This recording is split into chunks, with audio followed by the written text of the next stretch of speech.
جناب صدر میں یہ سمجھتا ہوں کہ آج اس ہال میں لگی ہوئی قائد کی تصویر آپ سے پوچھ رہی ہے، آگے آپ کھڑے ہوئے ہیں کہ جنرل تم تو سرحدوں کے رکھوالے ہو، تم کو ایوان اقتدار کی راہ کس نے دکھائی ہے؟ اور جناب والی، جناب اعلیٰ، ہمارا تیسرا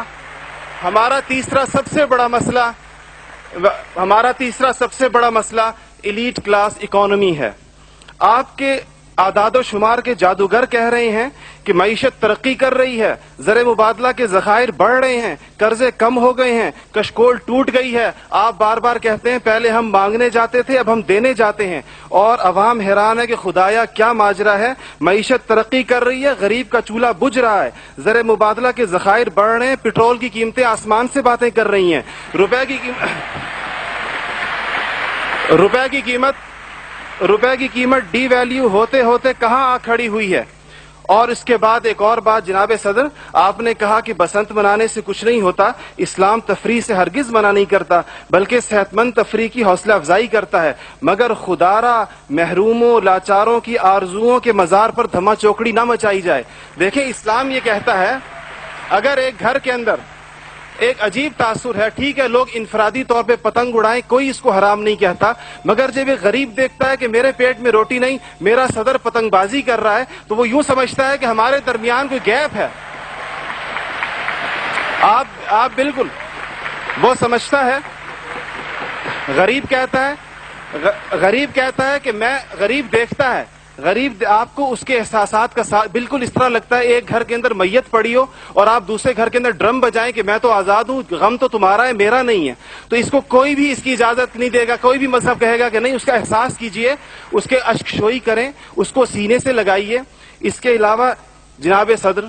ایک بہت اہم بات جو ہم محسوس کرتے ہیں کہ بعض مسائل آپ کے لہجے کی کرختی کی وجہ سے خراب ہوتے ہیں۔ آپ بلوچستان کے عوام سے کہتے ہیں تمہیں ہم وہاں سے ہٹ کریں گے، تمہیں پتہ ہی نہیں چلے گا ہم نے تمہیں کہاں سے ہٹ کیا ہے۔ یہ چیزیں آپ قوم کے بڑے ہیں، آپ کو بالکل قوم سے اس انداز میں گفتگو کرنی چاہیے جس طرح آپ اپنے بیٹے بلال سے گفتگو کرتے ہیں۔ آپ کو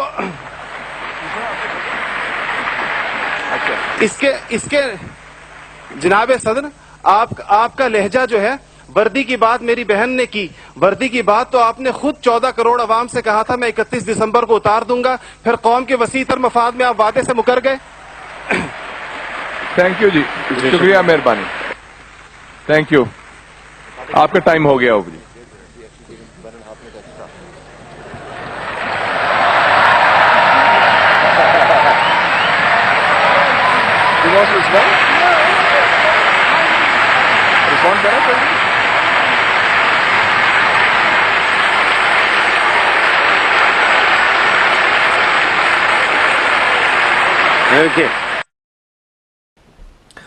عزیز دوستوں، اب دوسری بات یہ ہے کہ آج کے حالات وہی ہیں جو مولوی نے 2005 میں تقریباً 20 سال پہلے بتائے تھے، اور آج بھی کوئی اس کو سدھارنے کو تیار نہیں، بلکہ اور بھی گاڑا جا رہا ہے، اور پبلک کے اوپر اتنا زیادہ بوجھ ڈالا جا رہا ہے کہ پاکستان سمجھ نہیں آتا کہ کس راستے سے گزر رہا ہے اور کس راستے پہ جائے گا۔ تو عزیز دوستوں، یہ دوسرا پوائنٹ آف ویو آپ کے سامنے رکھ رہا ہوں۔ اس میں یہ صاحب بتا رہے ہیں کہ آج پاکستان میں کس طرح چیزوں کو خراب کیا جا رہا ہے اور برباد کیا جا رہا ہے۔ السلام علیکم سب دیکھنے والوں کو، خوش آمدید۔ مارچ میں نے ایک ویلاگ میں آپ کو وقت کا تعین کیا تھا، ایک تبصرہ کیا تھا اور ایک تجزیہ دیا تھا کہ اپریل اور مئی کا مہینہ اہم ہے۔ اس میں بہت سے واقعات آپ نہ صرف پاکستان میں بلکہ بین الاقوامی سطح پہ بھی ہوتے دیکھیں گے، جو نہ صرف پاکستان بلکہ دنیا کا مستقبل طے کریں گے، اور پھر ایک کے بعد ایک آپ وہ واقعات ہوتے دیکھ رہے ہیں۔ اس وقت جو اطلاعات کے مطابق پاکستان کی اسٹیبلشمنٹ کے ایک نمائندہ صحافی اور ٹاؤٹ اسرائیل کے علل اعلان دورے پر ہے، ان کی کچھ تصاویر بھی وہاں سے جاری ہوئی ہیں اور کافی لوگوں نے ان کو رپورٹ بھی کیا ہے۔ ان کے ہاتھوں اسرائیل کو کچھ پیغام پہنچایا گیا ہے۔ اس کے ساتھ ہی اسی عرصے میں سعودی عرب کا ایک وفد پاکستان پہنچتا ہے. یہ وہی سعودی عرب ہے جو اسرائیل کو تسلیم کرنے کے لیے مارا جا رہا ہے. سو جناب یہ کھچڑی جو پکنے جا رہی ہے وہ ہر لحاظ سے ہمارے لیے نقصان ہی نقصان ہے. 4 فروری سے مارچ کے درمیان جو میں نے 3-4 ویلاگس کیے تھے اس میں آپ کو میں نے بتایا تھا، جس کی کافی پذیرائی ملی آپ کی طرف سے، کہ پاکستان، ایران اور بلوچستان یہ 3 علاقے میں نے ان ویلاگس میں کور کیے تھے کہ یہاں کیا ہونے جا رہا ہے، اور اس میں موجودہ صورتحال کے بارے میں وارننگ دی تھی اور بتایا تھا کہ کیسے پاکستان کو ایران اور افغانستان کے خلاف امریکہ اور اسرائیل مل کر استعمال کریں گے، اور ہمارے کرائے کے جرنیل اپنے ڈالر کھڑے کرنے کے لیے اپنے فوجی اور عوام کی جان کا سودا ایک بار پھر کرنے کے لیے مرے جا رہے ہیں. حالیہ کور کمانڈر میٹنگ اور منگلا کے کور کمانڈر کی جبری ریٹائرمنٹ اس کا واضح ثبوت ہے کہ جو بھی موجودہ کمپنی کے فیصلوں کے خلاف بولنے کی ہمت کرے گا وہ اپنے انجام کو پہنچے گا، چاہے جرنیل ہی کیوں نہ ہو. اب آپ کو آگے بھی بتا دیتا ہوں تھوڑا سا جو میرا تجزیہ ہے جو مجھے نظر آ رہا ہے ہوتا ہوا. سب سے پہلے تو عوام کو دبایا جائے گا، اور اس کے لیے ابھی سب سے مشکل حالات جو ہیں وہ پنجاب کے عوام کے لیے پیدا ہونے جا رہے ہیں. پہلی چیز تو جس پیسے کا اتنا شور مچایا جا رہا ہے وہ سعودی عرب کے ذریعے امریکہ آپ کو دلوا رہا ہے، جسے انویسٹمنٹ کا نام دیا جا رہا ہے. وہ بیسکلی جنگ کی تیاری کے لیے پیسہ ہے، اور اسلحہ آپ کو امریکہ، اسرائیل اور نیٹو کی طرف سے دیا جانا ہے. یہاں آپ کے فوجیوں کی ٹریننگ، ان کے ساتھ کام کرنے کے لیے بلیک آپس کانٹریکٹرز بھی آئیں گے، جیسے بلیک واٹر، جو شانہ بشانہ اس قسم کے انڈر کور آپریشنز میں جو خاص طور سے ایران کو نقصان پہنچانے کے لیے اور ایران کے اندر جا کے کارروائیاں کرنے کے لیے وہ آپ کے شانہ بشانہ کام کریں گے. اس کے ساتھ ہی آپ کی ایٹمی صلاحیت کو بھی انڈر آبزرویشن رکھا جائے گا، جو آپ کے ملٹری آبزرورز اور UN آبزرورز کے نام پہ. تو اس طرف بھی آپ کے ساتھ بہت سختی برتی جانی ہے. ابھی 2 بار ہو چکا ہے کہ جو IAEA کے جو سربراہ ہیں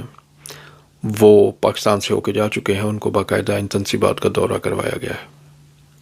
اس دوران دہشت گردی بھی ہوگی، جس میں بلوچستان خاص طور سے نشانہ ہوگا، اور یہ آلریڈی شروع ہو چکا ہے. حالیہ واقعات جو ہوئے ہیں وہاں پہ،